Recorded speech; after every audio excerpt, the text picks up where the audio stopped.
Olá, meu amigo, minha amiga. Lutar por causas justas sempre vale a pena e sempre valerá.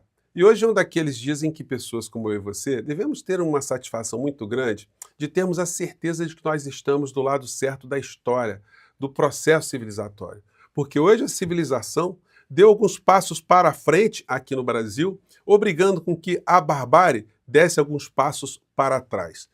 Hoje aconteceu um fato muito importante em São Paulo que terá repercussão no nosso país na questão que aflige a todos nós, a segurança pública, diante de uma semana em que a gente ficou bombardeado ali por uma série de insanidades que pareciam que não seriam contidas jamais. Mas nada como termos espaços como o nosso portal e outros tantos, tanta gente fazendo isso que nós fazemos todos os dias, lutar pelas coisas justas.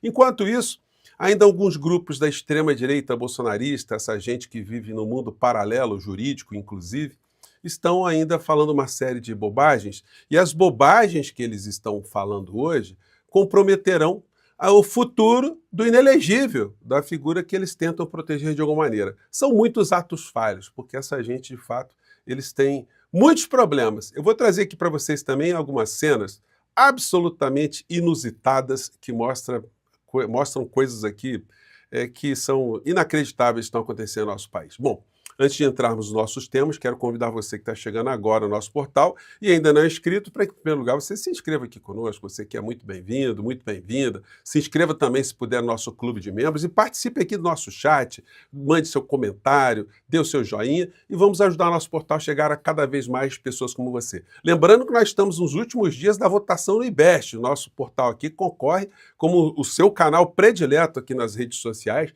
para opinião política, para as análises políticas. Quem está competindo comigo agora é uma pessoa da extrema-direita que, enfim, é muito popular nesse campo aí. Eu espero que a gente consiga vencê-la, né? Bom, vou deixar o link na descrição, mas vamos agora para os nossos temas. Gente, começando aqui com essa situação aqui.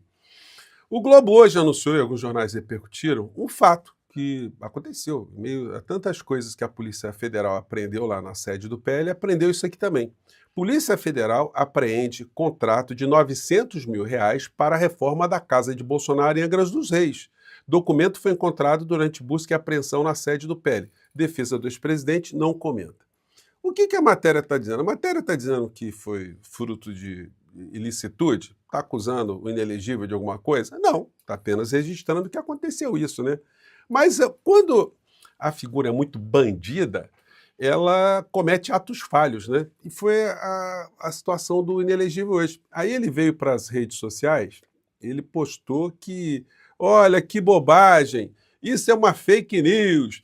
Eles estão dizendo ali que encontraram um contrato de 900 mil. Não era contrato, não. Eu gastei esse dinheiro na reforma lá da minha casa, lá em Angra, e paguei com Pix, seus bobalhões. Simplesmente ele está confessando que, de uma tacada só, gastou 900 mil reais. Claro, o dinheiro vem mole para ele.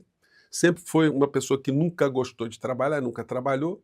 Na presidência da República, a gente acompanhava a agenda dele, a gente via que ele era um total vagabundo. Ele entregou o nosso país para todo tipo de grupo que pudesse dar alguma sustentação para ele fazer as coisas que ele fez, cometer crimes reiterados uns atrás dos outros.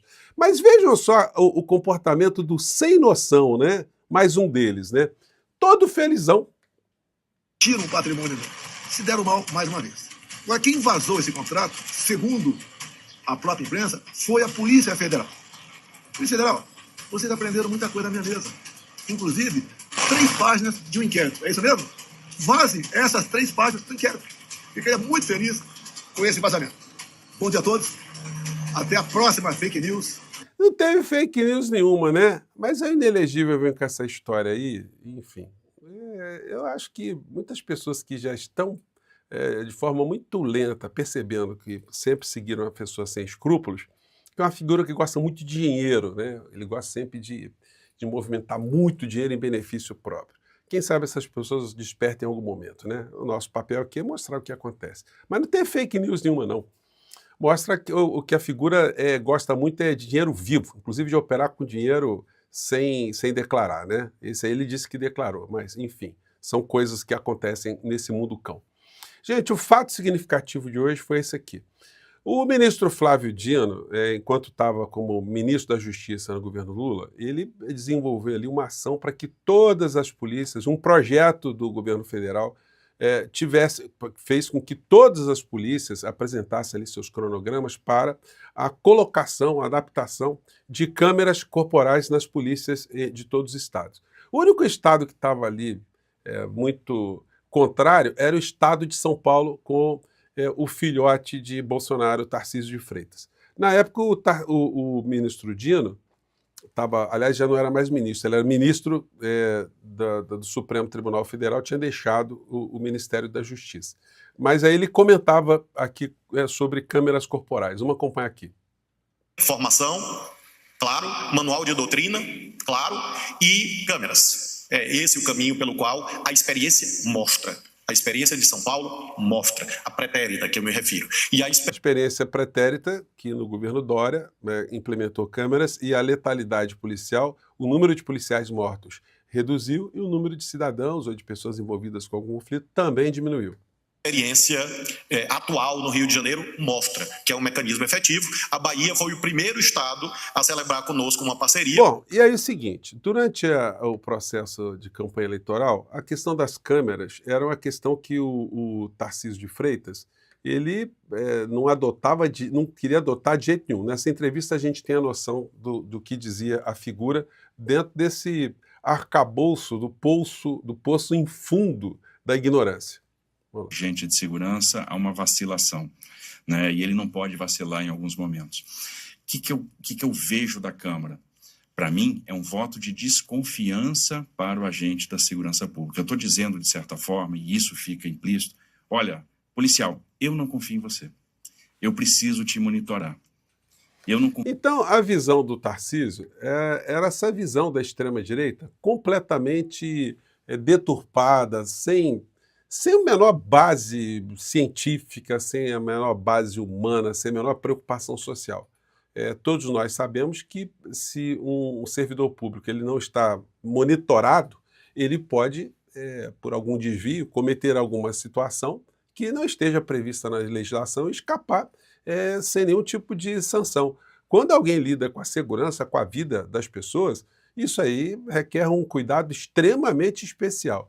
Então, o Tarcísio de Freitas estava tendo essa posição.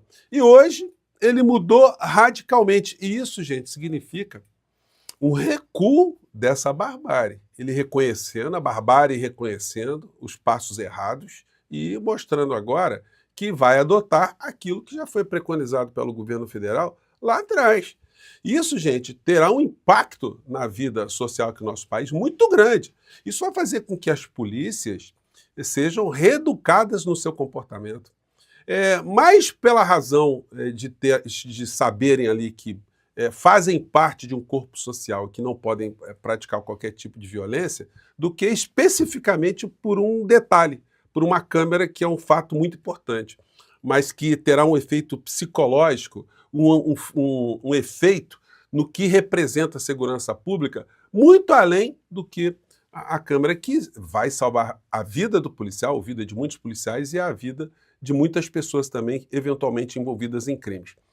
Muitas pessoas perguntaram, e eu quero reiterar aqui no vídeo anterior, algumas críticas que eu fiz aqui ao senhor Deltan Dallagnol, que são críticas no comportamento dele de falar as mesmas coisas que Bolsonaro tem falado. Bolsonaro, além dessa insanidade aí, ele acabou de publicar um Twitter dele aqui com o seguinte texto: diretor da Polícia Federal rebate Lira e diz que não existe imunidade absoluta de parlamentares. Olha só, é exatamente isso, não existe imunidade absoluta, como não existe nenhum direito absoluto. Eu comentei com vocês, eu quero sublinhar isso, que na nossa Constituição Federal existem uma série de direitos fundamentais garantidos aos cidadãos e à sociedade de um modo geral. Esses direitos nos sistemas constitucionais, eles são tão importantes que eles são elencados no começo das constituições. A Constituição elege ali seus valores principais e coloca ali. E depois vai tratando de outros assuntos. Quando existem conflitos entre um artigo que está lá no final da Constituição e um outro artigo que está lá no começo da Constituição, os intérpretes, os julgadores, eles mostram que existe ali nesse conflito interesses que são preponderantes, e esses estão sempre no começo das constituições. Por conta disso, o parlamentar ele não tem o direito extremado, impune, absolutamente sem limite, absoluto, para falar qualquer coisa, porque alguns crimes são perpetrados pelas palavras. A incitação ao crime. O cara pode chegar lá no parlamento e fazer uma série de incitações a crimes, alguns grupos sociais começar a falar de racismo, começar a falar, por exemplo, que todos os dalanhóis devem ser eliminados da face da terra, que são pragas daninhas. Claro, gente, estou até usando aqui uma expressão muito forte, não é isso que eu quero nem que eu penso. Eu só estou dizendo que, através desse tipo de reflexão, as pessoas se colocando no lugar, elas começam a ter uma noção do que pode acontecer se o parlamentar fizer um uso extremado, sem nenhum tipo de balizamento de um direito, como um direito absoluto que não existe na Constituição. Não existe nenhum direito. O direito à vida não é absoluto, o direito à liberdade não é absoluto. Se o direito à liberdade fosse absoluto, ninguém poderia ser preso. Então, existem ponderações. Então, uma pessoa não pode usar o direito à imunidade parlamentar para atacar, destruir pessoas. Isso não é permitido ao parlamentar. Ele tem, por efeito de um ato como esse, um ato criminoso, responsabilidade também. Claro que o constituinte, as pessoas que fizeram as constituições, como aqui no nosso país, elas pensaram no mundo civilizado e não no mundo da barbárie. E no mundo civilizado, alguém que ocupa a tribuna deveria fazer o uso para representar o seu povo, para falar coisas importantes, fazer críticas às instituições, críticas a comportamentos, e não utilizar isso para fazer a destruição de qualquer valor, qualquer pessoa. Mas essa gente da extrema-direita não consegue compreender a diferença entre a civilização e a barbárie. Eles acham que o direito que foi colocado na Constituição foi para permitir que eles praticassem crimes sem nenhum tipo de sanção.